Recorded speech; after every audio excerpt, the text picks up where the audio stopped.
అందరికీ నమస్కారాలు. ముప్పాళ్ళ గ్రామం అయితే చాలా ఉత్సాహంగా ఉన్నారు.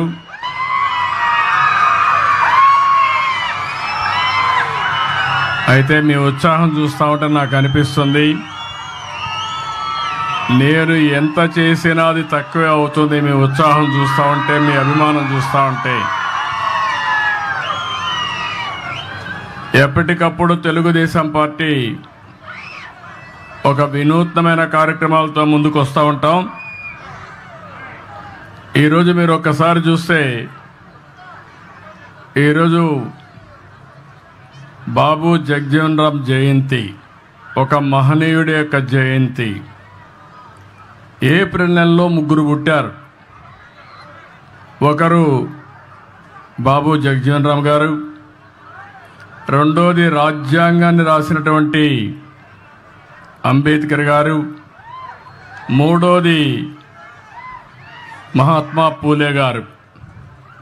ఈ ముగ్గురు కూడా ఒక సామాజిక మార్పుకు శ్రీకారం చుట్టినటువంటి చరిత్ర పురుషులు. అందుకనే ఈరోజు నేను ఇక్కడికి రావడం నా అదృష్టంగా భావిస్తున్నా. ఇప్పుడే మీరు చూశారు, నేను ఒక ఇంటికి పోయాను. ఒక ఎస్సీ కుటుంబం ఇంటికి పోయి జగజ్జీవన్ రామ్ స్ఫూర్తితో ఆ కుటుంబాలని ఏ విధంగా ఆర్థికంగా, రాజకీయంగా, సామాజికంగా పైకి తేవాలనో సంకల్పం చేయడానికి ఆ ఇంటికి వెళ్ళానని చెప్పి కూడా నేను మీకు తెలియజేస్తున్నా. ఈరోజు నేను ఎప్పుడు కూడా కొత్త కొత్త ఆలోచనలు వస్తూ ఉంటాను. కొంతమందికి అర్థం కావు, కొంతమందికి అర్థం అవుతూ ఉంటాయి. అర్థమైన వాళ్ళు బాగుపడతారు, అర్థం చేసుకున్న వాళ్ళు బాగుపడతారు, అర్థం చేసుకోలేని వాళ్ళు భవిష్యత్తులో నష్టపోయామని బాధపడుతూ ఉంటారు. ఆ రోజు నేను సెల్ ఫోన్ గురించి మాట్లాడాను. ఈరోజు ఎక్కడికి పోయినా కూడా సెల్ ఫోన్ అయితే అందరికీ అత్యవసర వస్తువు అయిపోయింది. అదే సమయంలో మీరు ఒక్కసారి చూస్తే, నేను ఆ రోజు అనేక విషయాల్లో డాక్రా సంఘాలు పెట్టాను.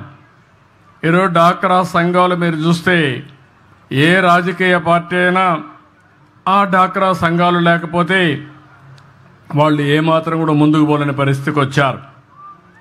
నేను ఎప్పుడో 25 ఏళ్ళు 30 ఏళ్లకు మునిపే మా ఆడబిడ్డలు కష్టపడుతున్నారు, వంట చేయడం సులభంగా చేయాలని కట్టెల పొయ్యిలో కాకుండా దర్జాగా గ్యాస్ ఉపయోగించేయాలని భారతదేశంలో మొట్టమొదటిసారిగా దీపం పెట్టిన పార్టీ తెలుగుదేశం పార్టీ. ఇప్పుడు రేట్లు పెరిగాయంటే మళ్ళీ ఆలోచించాను. అందుకే 3 సిలిండర్లు ఉచితంగా ఇస్తున్నా.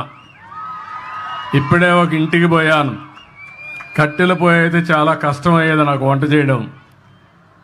గ్యాస్ కాబట్టి గ్యాస్ వెలిగించాం, కాఫీ పెట్టాం. నేను వాళ్ళకి కాఫీ ఇచ్చి నేను కూడా కాఫీ తాగి ఇక్కడికి వచ్చాను. ఇది మనందరిలో ఆలోచన విధానాల్లో మార్పు రావాలి. అందరం సమానం, అందరికీ సమాన అవకాశాలు ఇవ్వాలి. కొంతమంది సమాజంలో కొన్ని అవకాశాలు అందిపుచ్చుకొని పైకి వచ్చారు. మనతో పుట్టిన వాళ్ళు చాలామంది ఇంకా పేదరికంలో ఉన్నారు. ఇంకా కనీస స్టాండర్డ్స్, జీవన ప్రమాణాలు కనీసం లేకుండా బాధపడే పరిస్థితికి వచ్చారు. నేను అందుకనే ఈరోజు వచ్చింది ఒక వినూత్నమైన కార్యక్రమంతో మీ ముందుకు వచ్చాను. నేను ఇక్కడ 2 విధాలుగా మీరు చూస్తే, ఒకటి బంగారు కుటుంబాలు. ఇప్పుడే కలెక్టర్ గారు చెప్పారు, దగ్గర 41 మంది ఈ గ్రామంలో అందరికంటే తక్కువ ఆదాయం వచ్చే కుటుంబాలు. అంటే ఇవంతా కూడా 20 లక్షల కుటుంబాలని రాష్ట్రంలో ఎంపిక చేశాం. మీ ఊర్లో 41 చేశాం. అదే సమయంలో నేను ఆలోచించిన విధానం, అట్టడుగు నుండే 20%, పైనుండే 10%. ఈరోజు ఇక్కడ కూర్చున్న వాళ్ళు కొంతమంది మార్గదర్శులు ఉన్నారు. ఇప్పుడే మనోజ్ గారు అయితే అక్కడికి వచ్చినప్పుడు చూశాను. ఈరోజు వీళ్ళందరూ కూడా ఇక్కడ కూడా ఒక 5 మంది వచ్చారు. వీళ్ళకి సమాజం ఒక అవకాశం ఇచ్చింది, అందిపుచ్చుకున్నారు. ఈరోజు పారిశ్రామికవేత్తలుగా లేకుంటే మెరుగైన జీవన ప్రమాణాలతో ముందుకు పోయే పరిస్థితికి వచ్చారు. నేను ఒకప్పుడు జన్మభూమి పిలిపించాను, మీరందరూ స్పందించారు. ప్రపంచంలో ఉండే వాళ్ళందరూ వచ్చి జన్మభూమి పిలుస్తుంది రా, కదిలి రా అంటే గ్రామానికి వచ్చి ఎన్నో కార్యక్రమాలు చేశారు. స్కూల్ బిల్డింగ్లు కట్టారు, రోడ్లు వేశారు, శ్మశానాలు కట్టించారు, అనేక కార్యక్రమాలు చేశారు. ఈరోజు నేను ఇచ్చే పిలుపు, ఎవరైతే సమాజంలో ఆర్థికంగా పైకొచ్చారో, తెలివితేటలున్నాయో అలాంటి మీరు తిరిగి సమాజానికి ఇవ్వాలి. ఆ రోజు సమాజానికి ఇమ్మని కోరాను. ఇప్పుడు మీతో పుట్టిన వ్యక్తుల్ని పైకి తీసుకొచ్చే బాధ్యత మీకు అప్పచెప్తున్నానని చెప్పి కూడా నేను మీకు తెలియజేస్తున్నా. ఆర్థిక సంస్కరణలు వచ్చాయి. నేనే దీనికి కూడా ఆ రోజు భారతదేశంలో పివి నరసింహారావు గారు ఆర్థిక సంస్కరణలు తీసుకొస్తే సెకండ్ జనరేషన్ రిఫార్మ్స్కి నేనే శ్రీకారం చుట్టాను. ఈరోజు మీరు చూస్తే బ్రహ్మాండమైన రోడ్లు వచ్చాయి. ఒకప్పుడు హైదరాబాద్ విజయవాడ రోడ్డు చూసేవాళ్ళం. ఈరోజు బాగా రోడ్డు ఉందంటే దానికి కారణం పీపీపీ విధానం, అంటే పబ్లిక్ ప్రైవేట్ పార్ట్నర్షిప్. ఈరోజు బ్రహ్మాండంగా మీరు సెల్ ఫోన్లో మాట్లాడుతున్నారంటే ప్రభుత్వం పెట్టిన సెల్ ఫోన్లు కాదు, ప్రభుత్వానికి కూడా ఆదాయం వస్తుంది ఈ సెల్ ఫోన్ల వల్ల. ప్రైవేట్ వ్యక్తులు సర్వీస్ ఇస్తారు, దానివల్ల వాళ్ళకు లాభాలు వస్తున్నాయి, మీకు మెరుగైన సేవలు అందుతున్నాయి. కరెంటు విషయంలో కానీ అనేక విషయాల్లో, కాలేజీల విషయంలో కానీ చాలామంది ముందుకొచ్చి ఎన్ని పోయారు. కానీ ఈరోజు పీపీపీ విధానంలో ఫ్యాక్టరీ పెట్టినా వాళ్ళు పైకి వచ్చారు, తప్పులేదు. ఈరోజు సిఎస్ఆర్ కూడా పెట్టారు, కార్పొరేట్ సోషల్ రెస్పాన్సిబిలిటీ అని. కానీ కొన్ని కార్యక్రమాలు చేస్తున్నారు. కానీ ఈరోజు నేను తీసుకున్న కార్యక్రమం మీరు చూస్తే ఎప్పుడు కూడా 20-30 సంవత్సరాల ముందే నేను ఆలోచిస్తాను. సమాజాన్ని అధ్యయనం చేస్తూ ఉంటాను, ఎప్పటికప్పుడు అర్థం చేసుకుంటూ ఉంటాను. నా ఆలోచన ఒకటే, భారతదేశంలో పుట్టిన ఏ వ్యక్తి కానీ పేదరికంలో ఉండడానికి వీలు లేదు. మనం ఈరోజు వికసిత్ భారత్ మాట్లాడుతున్నాం. 2047కి ప్రపంచంలోనే భారతదేశం అగ్రస్థానంలో ఉంటామని నేనైతే స్వర్ణ ఆంధ్రప్రదేశ్ తయారు చేశాను. స్వర్ణ ఆంధ్రప్రదేశ్లో 2047కి 55 లక్షల రూపాయలు తలసరి ఆదాయం. ఈరోజు 2,90,000 ఉంటే దీన్ని 23 ఏళ్లలో దగ్గర 20 సార్లు 20 రెట్లు 15 రెట్లు పెరిగే అవకాశం ఉంటుంది. అది సాధ్యమా అంటే సాధ్యం. దానికి కార్యాచరణ ప్రణాళిక తయారు చేస్తున్నాం. అదే సమయంలో ఇది కొంతమందికి ఆదాయం వచ్చి చాలామంది నిరుపేదలుగా ఉండడానికి వీలు లేదు. అందుకే చాలా రోజులు మదనపడ్డాను. ప్రభుత్వం అనేక కార్యక్రమాలు ఇస్తున్నాం. మొన్నే పేదల సేవలో నెల 1వ తారీఖున పింఛన్లు ఇచ్చాను.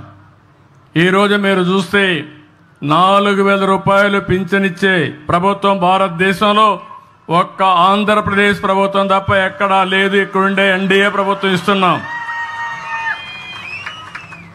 దివ్యాంగులకు 6,000 రూపాయలు ఇస్తున్నాం. ఒకప్పుడు 500 నేనే చేశాను. మళ్ళీ ఈరోజు వస్తే తర్వాత వచ్చిన తర్వాత 3,000 చేశాను. ఈరోజు 6,000 రూపాయలు చేసే పరిస్థితికి వచ్చాం. ఎవరైనా కిడ్నీ పేషెంట్లు కానీ లేకపోతే కొంతమంది లెప్రసీ పేషెంట్లు ఉంటే వాళ్లకు 10,000 ఇస్తున్నాం. బెడ్కి పరిమితమైనటువంటి వ్యక్తులకి కుటుంబ సభ్యుల్ని కొంతవరకు ఆదుకోవాలని 15,000 రూపాయలు ఇస్తున్నాం. మీరు చరిత్రలో ఎప్పుడన్నా ఎవ్వరు ఈ మాదిరిగా ఇచ్చిందే లేదు. మానవతా దృక్పథంతో పనిచేసే ప్రభుత్వం ఈ ఎన్డీఏ ప్రభుత్వం అని చెప్పి మరొక్కసారి మీ అందరికీ విజ్ఞప్తి చేస్తున్నా. అదే సమయంలో మీరు ఒకసారి ఆలోచిస్తే 33,000 కోట్ల రూపాయలు డీబీటీ ద్వారా నెలవారీగా మీకు డబ్బులు పంపిస్తున్నా. ఇవి కాకుండా అన్నా క్యాంటీన్ ఉంది. ఇది కాకుండా రేపే డిఎస్సి పెడుతున్నాం. ఇవి కాకుండా ఎస్సీలకు, ఎస్టీలకు, బీసీలకు, మైనారిటీ సోదరులకి అనేక కార్యక్రమాలని లోన్స్ ఇవ్వడం, స్వయం ఉపాధి కల్పించడం అనేక కార్యక్రమాలు చేస్తున్నాం. దీపం 2 ఇచ్చాం. రేపు మే నెలలో మళ్ళీ అందరికీ చెప్తున్నా, తల్లికి వందనం కింద ఎంతమంది పిల్లలుంటే అంతమంది పిల్లలకి ఇస్తాం. ఇప్పుడిప్పుడే జనాభా తగ్గిపోతా ఉంది. కనీసం ఒక కప్పులు ఎవరైతే భార్యాభర్త ఉన్నారో 2 పిల్లల కంటే తక్కువ కాకుండా 3 కంటే సంతోషం. కనీసం 2 ఉండాలి.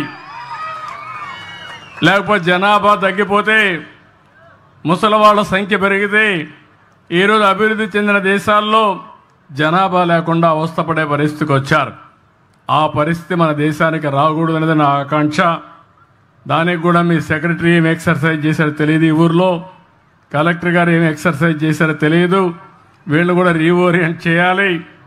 వాళ్ళు కూడా అభివృద్ధి మాట్లాడుతున్నారు తప్ప భవిష్యత్తు గురించి ఆలోచించే పరిస్థితిలో లేరు.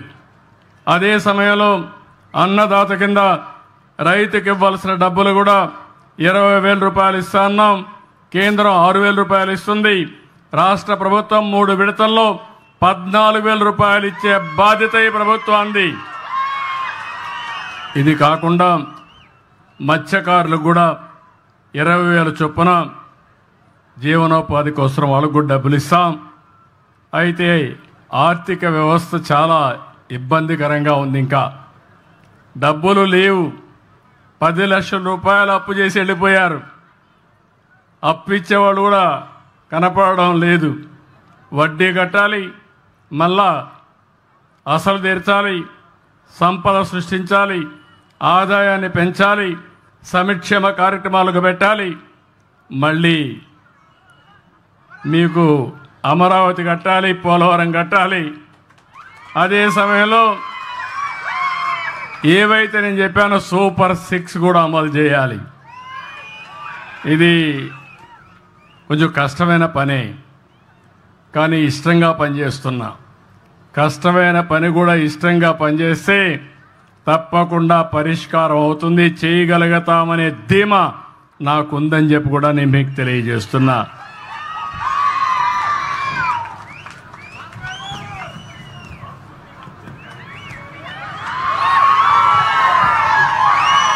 ఇక్కడికి వచ్చినప్పుడు మిగిలిన విషయాలు నేను మళ్ళీ మాట్లాడతా. ఇక్కడికి వచ్చినప్పుడు ఈ ఊర్లో 1073 కుటుంబాలు ఉన్నాయి. నేను ఒక విషయం మీకు చెప్పాను. ఇక్కడ మార్గదర్శులు ఉన్నారు. ఇంకొక పక్క 41 బంగారు కుటుంబాలు, ఒక 5 మంది మార్గదర్శులు ఉన్నారు. వాళ్ళు మాట్లాడిస్తాను. నా ఉద్దేశం ఒకటే, ఇంటికి కావలసిన అవసరాలు తీర్చే బాధ్యత నాది, గ్రామానికి కావలసిన అవసరాలు తీర్చే బాధ్యత నాది. పేదవాళ్ళందరినీ ఆదుకునే విధంగా కార్యక్రమాలు చేపడతాం. కానీ పైనుండే మీరు, కింద నుండే 41 కుటుంబాలని అందరితో సమానంగా పైకి తీసుకొచ్చే బాధ్యత ఈ మార్గదర్శులకు అప్పచెప్తున్నానని చెప్పి కూడా నేను మీకు తెలియజేస్తున్నా. ఈరోజు ఒకసారి నేను కూడా ఒక గ్రామంలోనే పుట్టా. 6-7 కిలోమీటర్లు నడిచి హై స్కూల్కి వెళ్ళాను. ఇప్పుడు పిల్లలు బెటరు. ఊర్లోనే స్కూల్స్ ఉన్నాయి, రెసిడెన్షియల్ స్కూల్స్ ఉన్నాయి. మేము చిన్నప్పుడైతే 6-7 కిలోమీటర్ల వాగుల్లో, వంకల్లో, అడవుల్లో పోయి చదువుకొని అప్పటికి కూడా క్యారియర్ కూడా చేతిలో పెట్టుకొని, లేకుంటే అప్పట్లో అయితే ఫుడ్ పాకెట్స్ తయారు చేసుకుని పొట్లాలు కట్టుకుపోయేవాళ్ళం. అది తినేసి, ఎందుకంటే క్యారియర్ మళ్ళీ మోయాలి మళ్ళీ తిరిగి వచ్చేటప్పుడు కూడా. కాబట్టి ఆ విధంగా చదువుకున్నాం, పైకి వచ్చాం, ఒక ఆలోచనతో ముందుకు పోయాం. అదృష్టం కలిసి వచ్చింది. ఈరోజు మీరు చూస్తే ఎవరికి దక్కని ఆంధ్ర రాష్ట్రంలో నాకు ఈ అదృష్టం కలిసి వచ్చిందంటే నా పూర్వజన్మ సుకృతంగా భావిస్తున్నా. మీకు సేవ చేసే అవకాశం రావడం. అయితే నేను ఆ రోజు కొన్ని పబ్లిక్ పాలసీస్లో మీరు ఒక్కసారి గుర్తుపెట్టుకోవాల్సింది, ఒక నాయకుడు దూరదృష్టితో ఆలోచిస్తే ఆ జాతి బాగుపడుతుంది. ఒక నాయకుడు విధ్వంసంతో, అశ్రదృష్టితో ఆలోచిస్తే ఆ రాష్ట్రం సర్వనాశనం అయిపోతుంది. అందుకే నేను 25 సంవత్సరాల కంటే ముందు ఇదే మార్గం మీటింగులో చెప్పేవాడిని. ఆ రోజు 2 విషయాలు ఎక్కువ మాట్లాడేవాడిని. ఒకటి కుటుంబ నియంత్రణ అని చెప్పేవాడిని. నా మాట నమ్మారు, జనాభా నియంత్రించారు. 2 పిల్లలంటే 2 పిల్లలకే పరిమితం అయ్యారు. తర్వాత డబ్బులు వచ్చే కొందికి ఇద్దరు కూడా వద్దని ఒకరికి వచ్చారు. కొంతమంది ఒక్కరు కూడా వద్దు, హ్యాపీగా ఉంటాం, double income, no kids, let us enjoy అనే పరిస్థితికి వచ్చేసారు. ఇది మరీ ప్రమాదమైన పరిస్థితి ఇది.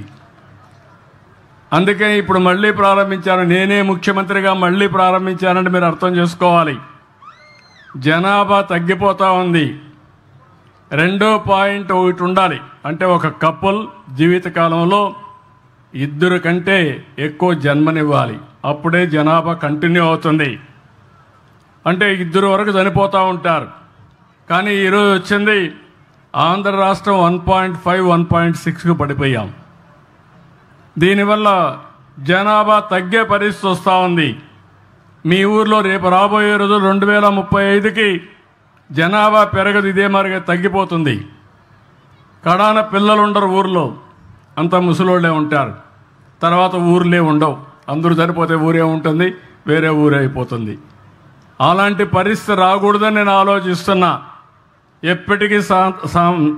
ఎప్పటికీ చరిత్రలో ముప్పాళ్ళ గ్రామం ఉండాలంటే మీరందరూ కూడా జనాభా నియంత్రణ చేసుకుంటే తప్ప సాధ్యం కాదని చెప్పి నేను మీకు తెలియజేస్తున్నా. ఒకప్పుడు మనం చూసేవాళ్ళం, ఎవరికైనా పిల్లలు లేకపోతే ఆ మహిళని కొంచెం చిన్న చూపు చూసేవారు, భార్యాభర్తలనిద్దరిని కూడా చిన్న చూపు చూసేవాళ్ళు. అప్పుడు కంపల్సరీగా ప్రతి ఒక్కరూ హాస్పిటల్ కూడా వెళ్ళి టెస్ట్ చేసుకొని పిల్లలు కనే వరకు ప్రయత్నాలు చేసిన సందర్భాలు ఉన్నాయి. ఈ విషయాలు మీరు గుర్తుపెట్టుకోవాలి. అది మనం చేయాల్సిన బాధ్యత మన మీద ఉంది. రెండో విషయం, ఆ రోజు నేను ఐటీ గురించి మాట్లాడాను. ఈరోజు మిమ్మల్ని అందరిని చూస్తే నేను గర్వపడుతున్నా. ఎన్నో ఏళ్ళు కాదు, 25 సంవత్సరాలు కళ్ళు మూసుకుంటే అయిపోయింది. 25 సంవత్సరాలు హైదరాబాద్ని మీరు చూస్తే ఏ విధంగా ఉందో మీరు చూశారు. హైదరాబాద్ అది ఆ రోజు నేను చూపించినటువంటి చొరవ, నా విజన్ అది. తెలుగు జాతికి ఒక మహానగరం ఉండాలి, ఉపాధి కల్పించాలని ముందుకు పోయాం, చేశాం.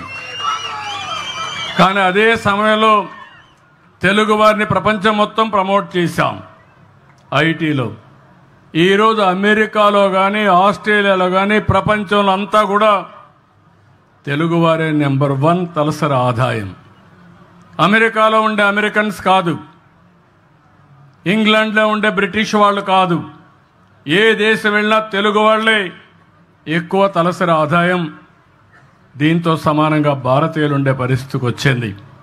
అంటే మీరు గుర్తుపెట్టుకోవాల్సిన ఒకటే, తెలివితేటలున్నాయి. ఇప్పుడే నేను రెసిడెన్షియల్ స్కూల్స్కి వెళ్ళాను. 9 మంది పిల్లలు నూతన ఆవిష్కరణలు చూపించారు నాకు. వాళ్ళు హైడ్రాలిక్ లిఫ్ట్ ఎట్టుంటుంది, లేకపోతే మొబిలిటీ ఏ విధంగా తీసుకోవాలి, ఆటోమేటిక్ మొబిలిటీ ఎట్లా తీసుకోవాలి, అదేవిధంగా మిర్రర్ రిఫ్లెక్షన్స్ ఎట్టుంటాయి, ఇవన్నీ కూడా నూతనమైన ఆవిష్కరణలు చూపించారు. పిల్లలు ఏ విధంగా ఉన్నారంటే మట్టిలో పుట్టిన మాణిక్యాలు మన పిల్లలు. చదివిస్తే ప్రపంచాన్నే శాసించే పరిస్థితి, ప్రపంచానికి ఇన్నోవేషన్స్ అందించే పరిస్థితిలో మన పిల్లలు ఉన్నారు. అలాంటప్పుడు నేను ఆలోచించింది 25 సంవత్సరాలకు వేసిన విజన్ ఈరోజు బ్రహ్మాండమైన ఫలితాలు వచ్చింది. ఇప్పుడు నేను ఆలోచించేది భవిష్యత్తు కోసం ఆలోచిస్తున్నాం. మనుషులమై పుట్టాం, ప్రతి ఒక్కరికి జీవన ప్రమాణాలు బాగుండాలి, మెరుగైన ప్రమాణాలు ఉండాలి. అందుకే నేను ఆలోచించింది సంపన్నమైన, ఆరోగ్యకరమైన, ఆనందదాయకమైన సమాజాన్ని నిర్మాణం చేయాలని నేను ఒక సంకల్పంగా పెట్టుకున్నాను. 2047కి ఇది అవుతుంది. కానీ కొన్ని కుటుంబాలు కొన్ని సమస్యల వల్ల, ఇంకా ఆర్థిక సమస్యలతో చాలా వెనుకుండే పరిస్థితికి వస్తున్నారు. వాళ్ళకి చేయూతనివ్వాలి, ప్రత్యేకమైన శ్రద్ధ పెట్టాలి. పైనుండే వాళ్ళు ఇంకా పైకి వెళ్తారు, సంపాదిస్తారు. మధ్యలో ఉండేవాళ్ళు కూడా చేసుకోగలుగుతారు వాళ్ళ తెలివితేటలతో. అట్టడుగున ఉండే 20% ఎవరైతే ఉన్నారో వాళ్ళకి అండగా ఉండాలని నేను నిర్ణయించుకున్నాను. అందుకే ఈరోజు ఒకటే పిలిపించాను. మొన్ననే తెలుగు ఉగాది, తెలుగు నూతన సంవత్సరం రోజున నేను ఈ కార్యక్రమానికి శ్రీకారం చుట్టాను. అందరిని రమ్మన్నాను, దేనికోసం చేస్తున్నానని చెప్పాను. ఇప్పుడు ఏ ఊరు వచ్చినా, ఏ సచివాలయం వచ్చినా ఆ సచివాలయంలో అన్నీ కూడా ఎక్కడున్నాం, ఏమి చేస్తారు? ఈ ఊర్లోకి వచ్చినప్పుడు 40 కుటుంబాలు వచ్చినప్పుడు ఇంకొక పక్కన చూస్తే ప్రతి ఒక్క కుటుంబానికి కనీస అవసరాలన్నీ ఇస్తాం. ఈ ఊర్లో 1073 ఇళ్లున్నాయి. ఇండ్లు లేని వాళ్ళు 64 మంది ఉన్నారు. నేను కలెక్టర్కి ఆదేశాలు ఇస్తున్నా, 64 ఇండ్లు శాంక్షన్ చేస్తాం. ఇమీడియట్ కట్టుకోమంటాం. ఇంటి జాగా లేకపోతే ల్యాండ్ అక్విజిషన్ చేస్తాం. ప్రతి ఒక్కరికి గ్రామీణ ప్రాంతాల్లో 3 సెంట్లు ఇవ్వాలని, టౌన్లో 2 సెంట్లు ఇవ్వాలని తెలుగుదేశం పార్టీ ఒక ఆలోచన పెట్టుకొని, అదే మరి ఎన్డీఏ ప్రభుత్వం ఒక ఆశయంతో ముందుకు పోతున్నాం. ఇంకో పక్కన టాయిలెట్లు నేనే ఆ రోజు ఆత్మ గౌరవంతో కట్టాం. ఇంకా కొంతమందికి లేవు. 1061 మందికి ఉన్నాయి, 11 మందికి లేవు. నెల 2 నెలల లోపల 3 నెలల లోపల ఈ 11 టాయిలెట్లు కట్టించే బాధ్యత కలెక్టర్కి అప్పచెప్తున్నానని చెప్పి కూడా నేను మీకు తెలియజేస్తున్నా.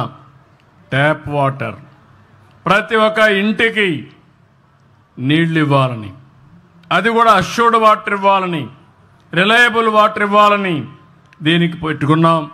850 మందికి మాత్రం ఉన్నాయి, 223 లేవు. దీనికి కూడా టైం బౌండ్ ప్రోగ్రాం పెట్టుకుని ఇమ్మీడియట్గా డబ్బులు కావాలంటే ఇమ్మీడియట్గా ఇస్తా. 100% నీళ్లు ఇచ్చే బాధ్యత, ఇంటి దగ్గర కొళాయి ద్వారా నీళ్లు ఇచ్చే బాధ్యత ఈ ప్రభుత్వం తీసుకుంటామని చెప్పి కూడా నేను మీకు తెలియజేస్తున్నా. ఇంటింటికి కరెంటు 1073 మందికి కరెంట్ ఇచ్చాం. అంతేకాకుండా ఎస్సీలకు ఎస్టీలకు 200 యూనిట్లు ఉచితంగా కరెంట్ ఇస్తున్నాం. వాళ్ళు పేదరికంలో ఉన్నారు, కరెంటు ఛార్జీలు కట్టుకోవాలని చెప్పి ఉచితంగా ఇచ్చాను. ఈరోజు మళ్ళీ నేను ఆలోచించేది, ఈ 173 ఇండ్లున్నాయి, దీనికి ఎస్సీలందరికీ 2 కిలోవాట్లు అంటే 240 యూనిట్లు కరెంటు ఉత్పత్తి చేసుకునే విధంగా మీ ఇంటి మీదనే కరెంటు ఉత్పత్తి చేసుకోవడానికి రూఫ్ టాప్ సోలార్ ఇస్తాం. దానివల్ల మీకేంటంటే కరెంటు ఛార్జీలు కట్టే పరిస్థితి శాశ్వతంగా ఉండదు. మెయింటెనెన్స్ కూడా మీకు సంబంధం లేదు. ఒక ఏజెన్సీని పెడతాం, వాళ్లే మెయింటైన్ చేస్తారు. ఒకవేళ మీకు కరెంటు మిగిలితే తిరిగి గ్రిడ్కి ఇస్తే ₹2.09 చొప్పున మీకు డబ్బులు కూడా ఇస్తారు. రాత్రిలో కరెంటు ఉత్పత్తి కాదు కాబట్టి మీరిచ్చిన కరెంటు తిరిగి మీరు వాడుకునే అవకాశం ఉంటుంది. ఒకవేళ మీరు తక్కువ కరెంటు వాడుకుని ఎక్కువ ఉత్పత్తి చేస్తే దానికి ఎన్ని యూనిట్లు ఉంటే అన్ని యూనిట్లకి ₹2.09 చొప్పున మీ అకౌంట్లో డబ్బులు వేస్తానని చెప్పి కూడా నేను మీకు తెలియజేస్తున్నా. మీరు ₹1 కట్టక్కర్లేదు, మీ ఇంటి మీద ప్యానల్స్ పెట్టుకుంటే చాలు. రెండోది, బీసీలు కూడా నేను ఒకటే విజ్ఞప్తి చేస్తున్నా, మీరందరూ పెట్టుకోండి. మీరు పెట్టుకుంటే 2 కిలోవాట్లకి దగ్గర దగ్గర ₹20,000 అదనంగా సబ్సిడీ ఇస్తాం. ఒకవేళ మీరు 3 కిలోవాట్లు పెట్టుకుంటే 360 యూనిట్లు తయారు చేసుకుంటే దగ్గర దగ్గర అదనంగా 78 + 20 ₹98,000 మీకు సబ్సిడీ ఇస్తాం. మిగిలింది మీరు పెట్టుకుంటే కరెంటు ఛార్జీలు కట్టే పని లేదు. ఒకవేళ మీరు మిగులు కరెంటు వస్తే గ్రిడ్కి ఇవ్వండి, తర్వాత మీకు తిరిగి కరెంటు కావాలంటే ఇస్తాం. అవసరమైతే అది కొనుక్కొని డబ్బులు కూడా ఇస్తామని చెప్పి నేను మీకు తెలియజేస్తున్నా. ఇది కాకుండా గ్యాస్ అయితే అందరికీ ఇచ్చాం, 1073 మందికి ఉంది. ఇది శుభవార్త. ఇంకో పక్క ఇంటింటికి ఇంటర్నెట్ కూడా ఇవ్వాలని, మీరు ఇంటర్నెట్ ఇస్తే ఇంటి దగ్గర కూర్చొని పని చేయాలంటే పని చేయడం, కానీ మీకు ఏ మెసేజ్ ఇవ్వాలన్నా ఈజీగా ఇచ్చేట్టుగా ఇంటర్నెట్ కనెక్షన్ కూడా పెట్టాం. 164 మందికి ఉంది, 909 మందికి లేదు. దీన్ని కూడా ఒక టార్గెట్ పెట్టుకొని ప్రతి ఒక్క ఇంటికి ఇంటర్నెట్ ఇప్పించే బాధ్యత నాదని మరొక్కసారి మీ అందరికీ హామీ ఇస్తున్నా. అంటే ప్రతి ఒక్క ఇంటికి ఇంటి జాగా, ఇల్లు, మరుగుదొడ్డి, కొళాయితో నీళ్లు, కరెంటు, ఇంటిపైనే కరెంటు ఉత్పత్తి చేసుకుని రూఫ్ టాప్ని, గ్యాసు, అదే మాదిరిగా ఇంటర్నెట్ ఇచ్చే బాధ్యత తీసుకుంటాం. అగ్రవర్ణాలు కూడా హామీ ఇస్తున్నా. 3 కిలోవాట్లకు 78,000 ఇస్తాం. మీరు పెట్టుకోండి. కరెంటు ఛార్జీలు కట్టే పరిస్థితి లేదు. మీరు ముందుకు వచ్చి మీ పొలంలోనే ఒక పంప్ సెట్ ఉంటే దానికి సోలార్ పెట్టుకుంటే ఉచితంగా పెట్టిస్తాం. అక్కడ ఉత్పత్తి చేసిన కరెంటు మీరు వాడుకొని మీ ఇంటికి కూడా వాడుకోండి, మీ ట్రాక్టర్కి కూడా ఛార్జ్ చేసుకోండి, మోటార్ బైక్ కూడా ఛార్జ్ చేసుకోవచ్చు, కారుకు కూడా ఛార్జ్ చేసుకోవచ్చు.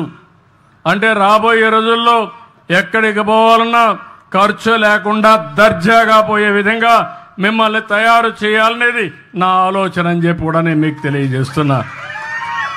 ఇవి చేయడం, ఆలోచనలు తేవడం నా బాధ్యత, దాన్ని అందిపుచ్చుకోవడం మీ బాధ్యత. ఈ ఏడే కాకుండా గ్రామానికి సిమెంట్ రోడ్లు 19 కిలోమీటర్లు ఉంది, 4 కిలోమీటర్లు కావాలి. కలెక్టర్కి ఆదేశాలు ఇస్తున్నా, ఈ సంవత్సరమే 4 కిలోమీటర్లు పెట్టేస్తాం. అదే మరికి డ్రైనేజ్, ఇది ఒకటి సమస్య ఉంది, దీనికి ప్రత్యేకంగా నేను ఆదేశాలు ఇస్తున్నా. ఒక ప్రాజెక్టు తయారు చేయండి, 100% డ్రైనేజ్ కింద అండర్ గ్రౌండ్ డ్రైనేజ్ ఈ గ్రామానికి ఏర్పాటు చేసే బాధ్యత కలెక్టర్కి అప్పచెప్తున్నా. దానికి ఎంత నిధులు కావాలని ఇస్తాం, మీరు ఇమీడియట్ కంప్లీట్ చేయండి. అదే సమయంలో స్ట్రీట్ లైట్స్ ఉన్నాయి, 356 ఉన్నాయి. ఇంకో పక్క సాలిడ్ వేస్ట్ మేనేజ్మెంట్ కింద మొత్తం వేస్ట్ కాంపోస్ట్ ప్లాంట్ అప్పుడే పెట్టా, ఇంటింటికాడ చెత్త కలెక్ట్ చేస్తున్నారు. దీనికి ఒక కాంపౌండ్ వాళ్ళన్నారు, అది కూడా శాంక్షన్ చేస్తాం, కట్టియాల్సిందిగా నేను కోరుతున్నా. అదే మరిగా లిక్విడ్ వేస్ట్, మురుగునీరు, దీన్ని కూడా మనం ట్రీట్ చేయాలి. 10 సోక్ పిట్స్ వచ్చాయి, ఇంకో 15 కావాలన్నారు, అవి కూడా శాంక్షన్ చేస్తాం, అవి కూడా కంప్లీట్ చేయించేయండి. అప్పుడు మీరు చూస్తే ఒక పరిశుభ్రమైన గ్రామం, ఇంటికి ఎన్ని అవసరాలు ఇచ్చాం, ఇంకా మీకుండేది ఆదాయాన్ని పెంచుకోవాలి, జీవన ప్రమాణాలు పెంచుకోవాలి. దానికోసం ఇప్పుడు మార్గదర్శులు తెచ్చాను, బంగారు కుటుంబాలను ఐడెంటిఫై చేశాం, గ్రామాన్ని అభివృద్ధి చేస్తాం. 2047కి ఏ గ్రామం ఎక్కడుండాలనో, ఏ సచివాలయంలో ఏ కార్యక్రమాలు చేయాలనో ఒక నిర్దిష్టమైన ఆలోచనతో వస్తాం. టెక్నాలజీ ఉపయోగిస్తాం, ఖర్చులు తగ్గిస్తాం, ఆదాయం పెంచుతాం. నిరంతరం ఈ కార్యక్రమాన్ని చేయడానికి ముందుకు పోతాం. ఇది మీరందరూ అర్థం చేసుకొని ఊర్లో ఉండే వాళ్ళందరూ ఒకటే కోరుతున్నా, మీరందరూ కష్టపడుతున్నారు. నేను కష్టపడమని చెప్పడం లేదు, ఇష్టపడి స్మార్ట్గా పనిచేయమంటున్నా, తెలివితేటలతో పనిచేయమంటున్నా. ఒకప్పుడు మనం అందరం కూడా తెల్లవారుజామున 3 గంటలకు లేచి కపిల్ కోసం నీళ్లు తోడడం కోసం పోయేవాళ్ళం. అప్పుడు ట్రాక్టర్ లేకపోతే మడకలు కట్టేవాళ్ళు, నాగళ్ళు కట్టి దున్నేవాళ్ళం. ఆ రోజులు అయిపోయినాయి. ఇప్పుడు పొలం చుట్టూరు తిరిగితే ఆరోగ్యం బాగుంటుంది. మార్నింగ్ వాక్ అయితే పచ్చని పొలాల్లో మంచి గాలి పీలిస్తే మీ యొక్క లంగ్స్ ఏవి ఉన్నాయో అవి ఎక్కడ లేని శక్తి వచ్చి ఇంకా 4 రోజులు ఎక్కువ బతికే అవకాశం ఉంటుంది. ఆ రోజులు వచ్చేసాయి. ఈరోజు సెల్ ఫోన్ ఉంది, సెల్ ఫోన్ గవర్నెన్స్ తీసుకొచ్చాం. మీరు ఇక్కడ కలెక్టర్ ఉన్నాడు, కలెక్టర్ దగ్గర పోవాల్సిన పని లేదు. మీరే మెసేజ్ ఇస్తే దగ్గర 1000 సేవలు ఆన్లైన్లో ఇచ్చే బాధ్యత ఈ ప్రభుత్వం తీసుకుంటున్నాం. ఇప్పటికే 250 సేవలు ఇచ్చాం, రోజు రోజుకు పెంచుతున్నాం. ఇంకో పక్క ఎవరైనా కానీ యాక్సెస్ పెట్టుకోలేకపోతే ఏది కంప్యూటర్లో లేకుంటే వాట్సాప్లో ఆపరేట్ చేయలేకపోతే వాళ్ళు ఒకే మెసేజ్ ద్వారా కూడా ఇస్తే అది ఆర్టిఫిషియల్ ఇంటెలిజెన్స్ టెక్స్ట్గా కన్వర్ట్ చేసి పని చేసి మళ్ళీ మీకు కావాలంటే మెసేజ్ కానీ లేకుంటే ఆ డాక్యుమెంట్స్ మీకు పంపించే పరిస్థితి తీసుకొస్తాం. ఈరోజు అందుకని నేను చాలాసార్లు చెప్తున్నాను మీ అందరికీ, మనమందరం కూడా ఒక వినూత్నమైన సమయంలో ఉన్నాం. తెలివితేటలతో పనిచేస్తే కష్టపడవలసిన అవసరం లేదు. సంపద సృష్టించడం పెద్ద కష్టమైన పని కాదు. ఈ విషయం మీరు గుర్తుపెట్టుకోవాల్సిన అవసరం ఉంది. ఇప్పుడు ఇక్కడికి వచ్చినప్పుడు ఈ 41 కుటుంబాలను నేను ఎప్పటికీ మానిటర్ చేస్తాను. నేను మాట్లాడే లాస్ట్లో 2 నిమిషాలు మాట్లాడతాను. ఇప్పుడు ఇక్కడుండే మార్గదర్శుల్ని బంగారు కుటుంబాలకి ఏం అవసరం ఉందో వాళ్ళ దగ్గర మాట్లాడిస్తా. అదైన తర్వాత మార్గదర్శులు మాట్లాడతారు. ఇద్దరు కలిసి ఏం చేస్తారో ఒక యాక్షన్ ప్లాన్ తయారు చేస్తామని చెప్పి కూడా నేను మీకు తెలియజేసుకుంటూ, ఇప్పుడు మైక్ వచ్చి బంగారు కుటుంబాలు 40 కుటుంబాలు చేలిపైకి ఎత్తండి. ఎంతమంది? 40 బంగారు కుటుంబాలు. ఓకే, ఆ 40 కుటుంబాలు ఉన్నారు. మార్గదర్శులు 5 మంది పైకి, 5 మంది 6 మంది ఉన్నారు. చేలిపైకి ఎత్తండి. మార్గదర్శులు 5 మంది ఉన్నారు. ఓకే, ఇప్పుడు మీలో ఒకరిద్దరు వచ్చి ఒక ముగ్గురు రండి, మీ విషయాలు చెప్పండి, ఇక్కడ ఎట్లా చేస్తే బాగుంటుందో చెప్పండి, మన వాళ్ళు రెస్పాన్స్ ఇస్తారు. మీరు ఒకరు